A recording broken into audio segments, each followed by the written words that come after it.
if we could just start off with you kind of talking a little bit about yourself, letting voters kind of get to know you.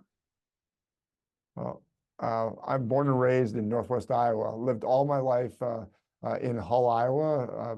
Been married to my wife for 31 years. We will have our anniversary on May 26th. I have four wonderful children and three that are graduating college this year. So it's an exciting time. I worked in city government and county treasurer and at the state level. I was also head of sales of a large candy company. So just learned how to work and be a part of Iowa's economic growth. And so that's what I bring to this office. It's about delivering results for our families, for our farmers, and for our small businesses, and to make sure that our small communities thrive and they grow. And why are you choosing to run for reelection? Again, it's all about creating solutions to our nation's problems. When you start looking at our families and our farm producers and our small businesses, there's several things that are really creating a problem. And that is the out of control inflation, out of control spending. When they have to buy groceries, when they have to buy health insurance, when they have to pay their utility bills, that's got to stop. We've got to stop reckless spending. Number two is we've got to build a wall. We've got to stop illegals from coming into our country. This is affecting our hospitals. This is affecting our schools and affecting our kids with all the fentanyl and meth that's flowing through. These are very key components. And then obviously agriculture. We are doing the big farm bill today. We have to make sure that our producers are successful, that we can grow our economy in Iowa, because we know that agriculture is our #1 economic engine for our great state. And talking a little bit about this farm bill that you guys are working on, what's important for you that makes it into a new farm bill, and do you think we'll have one by the end of the year? Well, the #1 thing is that we have to make sure that we're protecting our farmers through the safety nets that are there. We also have to make sure that we're stopping avian bird flu and African swine fever that could decimate our economy if this were to ever get into our hogs and our hog confinements. And avian bird flu, over 60 million birds have been killed by this flu. We've got to have the research and technology to stop this. And then finally, we have to grow our export markets. Right now, all our commodities are corn and soybeans. We continue to create bumper crops. And so we have to have places to go with them. So we have to expand our export markets into developing countries like Africa. And do you think it's reasonable to get a new 5-year farm bill done this year? Absolutely. So we're doing the markup today in committee. We're going to pass it through committee today. Then it will go to the House floor, hopefully in June.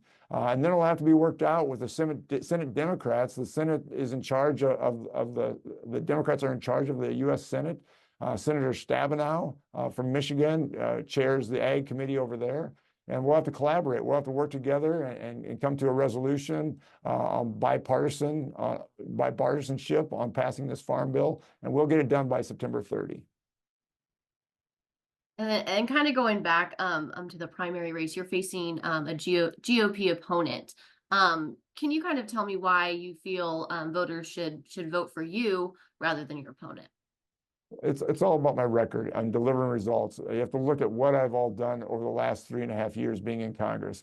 It's about looking at every facet of the 4th District and making sure that we are delivering results, creating solutions to the problems that our farm producers are facing, creating results for those that our families are facing and small businesses. And that's what we do every day. We go after this liberal progressive agenda of the Biden administration and try to stop what's happening from these out of control agencies. And then taking a little look at some of the national issues that we're seeing, the Israel-Hamas war that's going on. What would you like to see in terms of either continuing what Congress is doing, or maybe something a little bit different? What would you like to see kind of continue going on there? Well, first of all, I fully back Israel, and I've just been endorsed by the Republican Jewish Coalition. Israel is our allies, and you have to look at that part of the world, that you have Hamas and you have Hezbollah, you have Lebanon, you have a lot of different areas attacking Israel. we have to do everything we can to make sure that they're protected and they can fight. They've got to finish their war. They've got to make sure they uproot the terrorists of Hamas and Hezbollah. We have to remember who started this war. This war was started October 7 when 1,200 Israelis were killed by Hamas. And are there any thoughts or opinions on the recent charges that have been, brought against Israeli leaders and Hamas leaders? Again, Israel has to finish the war. They've got to root out these terrorist groups called Hamas and Hezbollah, and that's what they're doing. And I stand behind them 100%. And then kind of turning the focus to immigration, obviously that's a big thing that's being, top of voters' minds right now. What would you like to see? I know you had mentioned build the wall, but is there anything further with the immigration process as a whole that you would like to see done? Absolutely. I mean, this is a very significant issue. The number one issue I hear when I travel my 36 county tour is, first of all, we have to know who's coming in and out of our country. That starts with building the wall. Number two, we got to stop catch and release. This is completely wrong. And then we got to complete remain in Mexico. There's terrorists coming into our country. There's fentanyl. I've been to the border multiple times, seeing all the drugs that are pouring through. This is having dramatic effects on our communities, and this has got to be stopped. And that's why I've been so passionate on this issue. And we've got to change presidents because President Biden does not care about the wall, does not care about the border. And I know Donald Trump, this is the number one focus that he will have. And then taking a look at inflation, I think that was another issue that you said you were running on. How or what can Congress do, to curb inflation? It's the reckless spending of the Biden administration. I mean, he just proposed a budget of $7.3 trillion. That's approximately $2.5 trillion over and above of break even, meaning that we don't have a balanced budget, 2.3 billion over a balanced budget, right? That creates more debt. Right now, we're creating about $1 trillion of debt every 120 days. Right now, we're at 35 to $36 trillion. This is not sustainable, especially with interest rates rising. We're in a debt spiral. So we got to quit spending. We got to get our spending under control, and we got to get to a balanced budget. So in regards to spending, there's critics who say, sending money to Ukraine, Israel, things like that are adding to that debt. What's kind of your thoughts on that? Well, first of all, we have to be the world leader. We have to be the world power. Peace through strength. We have to look at what's happening right now. We have powers of Russia. We have China. We have Iran that has bombed Israel. We have North Korea looking at South Korea. I mean, there is an evil nexus out there that wants to destroy Western civilization. And we have to understand that, and we have to have peace through strength. And that's why it's so important that we have a strong military. And then I completely blanked on where you voted on the Ukraine package and stuff. So could you just let viewers know where you stood on sending money to Ukraine and where you kind of stand on that issue as well? Absolutely. I supported Israel funding, and I also supported Ukraine funding. Again, Putin is evil, and everybody has to understand what's happening.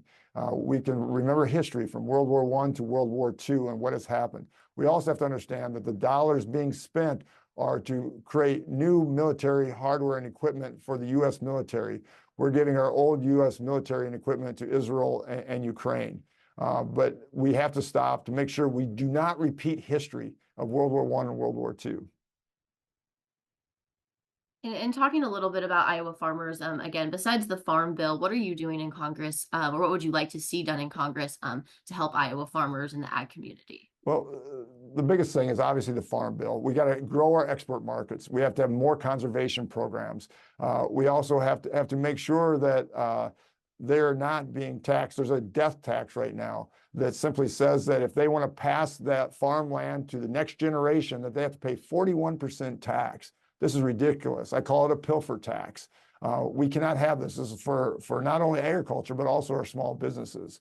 I mean, these are things that we can do. We also have to make sure that we have protections like crop insurance and livestock insurance, that when we have derechos, when we have tornadoes like we just had, when we have times where we don't get enough rain, we have to make sure that there's a safety net for them.